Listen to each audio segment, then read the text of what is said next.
Hey guys, how you doing today? I'll be doing a short review, kind of short, of the Xperia 1 Mark IV that I actually used it for 2 weeks a few months ago, and I'm gonna explain you today why I used it for 2 weeks and not longer.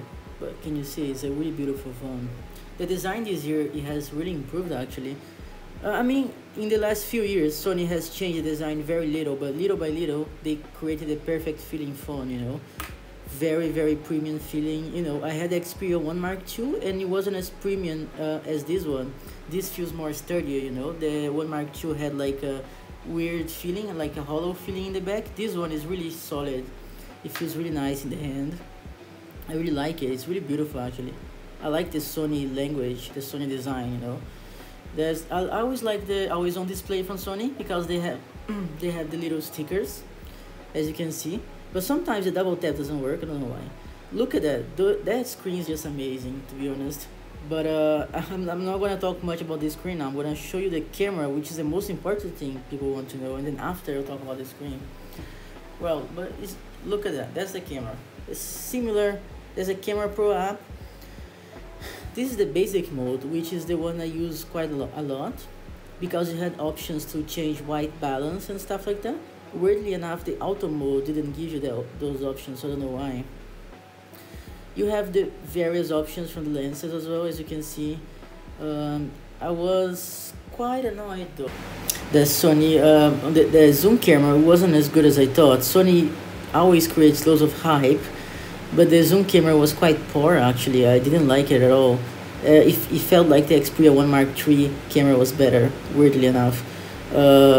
The zoom camera wasn't as good, and that's the biggest issue people have, and I had it too. The high temperature. I had a lot, more than 1 minute of recording. I already had a high temperature warning.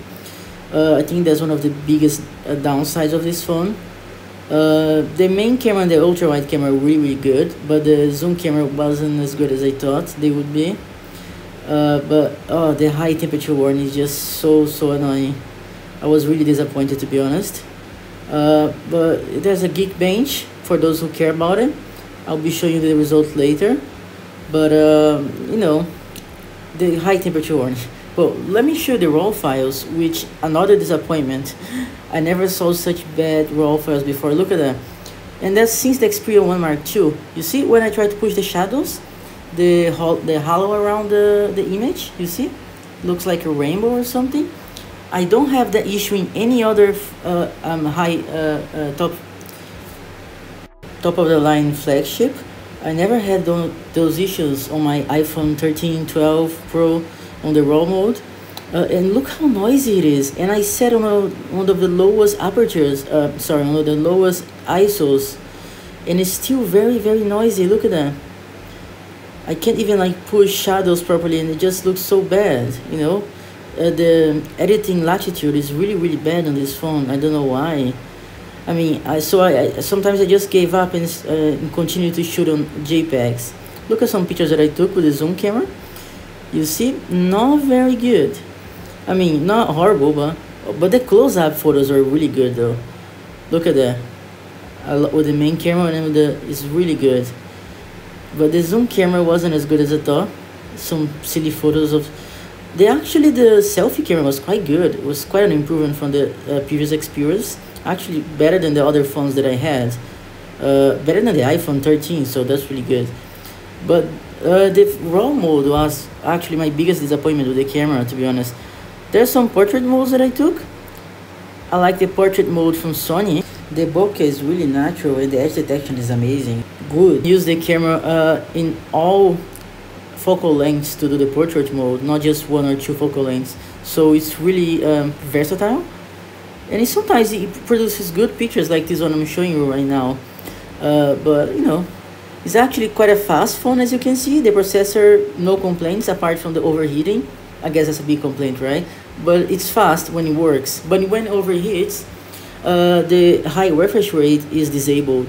So you have a slower phone when it overheats, and it overheats all the time. You can't also use the battery share function, the reverse wireless charging, when the phone is warm, which is another disappointment. I don't know what Sony did, how they could release a phone so underbaked, undercooked. I don't know why. The screen is amazing, but you see, sometimes you can't use it because of the overheating. But look at that. I think that's one of the biggest, amazing, best screens out there. Look at the resolution, the color depth, the color accuracy is amazing. I compared to my iPhone 13 to another S22. This is just better. The shadow depth, everything, you know, I just like what I see. The screen is amazing. The sound is really good actually. And no notches, look at that. And I actually got used to the new aspect ratio Sony has been doing. Look at that. This is amazing. This is like a mini TV. I think that's one of the biggest draws that this one has, is the screen. Not the camera that Sony talks so much, is the screen. It's really good. Look at that. The shadow detail, everything. You know, I recently got a Pixel 6 Pro. The screen didn't come half as close as this one in terms of quality. This is a really good screen. You know, a shame it's just hampered by overheating, and sometimes the brightness goes down because of the overheating.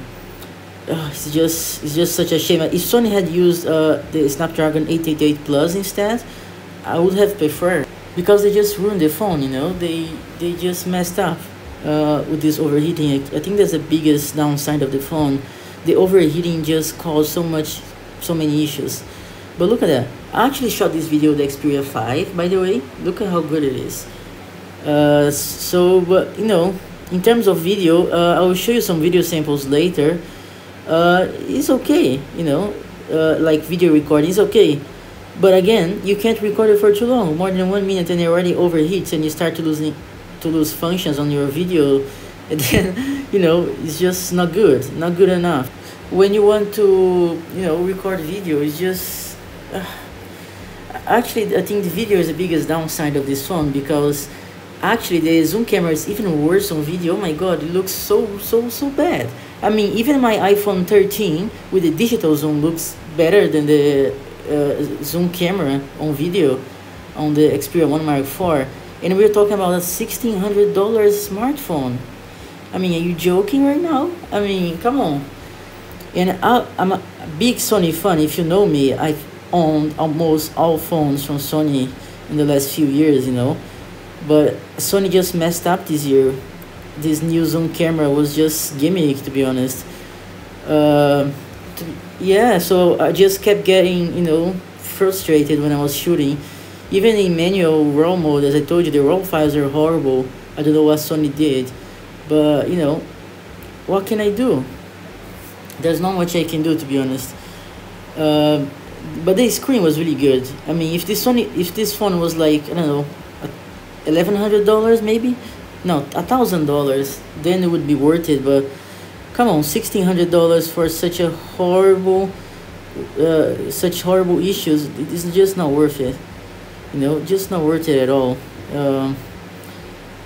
But you know, hopefully the Xperia 1 Mark V will be better. But to be honest, lately I'm just disappointed with Sony. I'm not even sure I'll get the 1 Mark V unless Sony, you know, does something really amazing that actually pans out. It's just not gimmick. But look, the fingerprint sensor is quite good. You see, it's very fast actually. It's much better than previous Xperia phones. It's really good. But it does have like a phantom touch issue. So when you put it in your pocket, it keeps like trying to detect the fingerprint, and then you get locked out of your phone. So come on, I wish they had like a face unlock option. It would be so much easier.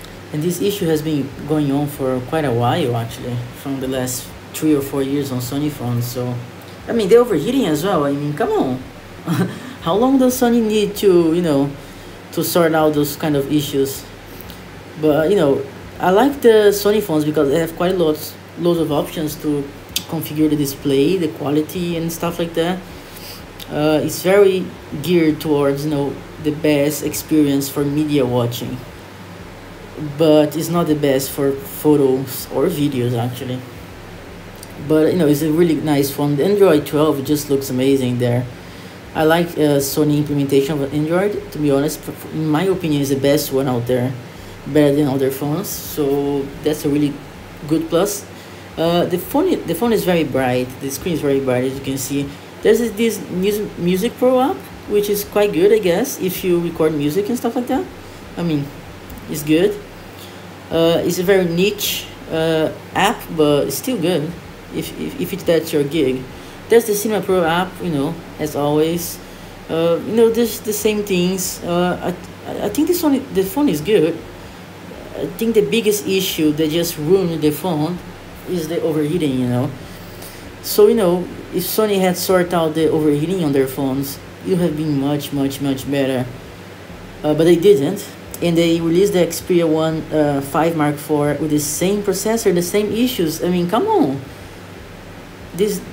I don't know how Sony keeps surviving on the mobile market, just exploiting customers like that. Just doesn't feel nice. You're paying like a fortune for a phone, and you always getting those kind of issues.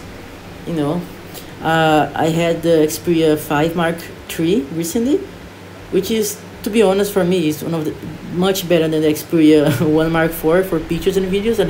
I don't know, that's how underbaked the phone was when I got it, the 1 Mark IV. But after a few months, my Xperia 5 Mark III started getting burning on the OLED screen. I mean, burning in less than 1 year. Come on. So Sony needs to sort out this whole, because their phones are too expensive. They keep raising prices every year, and they're not raising the phone's capabilities and quality as fast as the prices. You know what I mean? Anyways.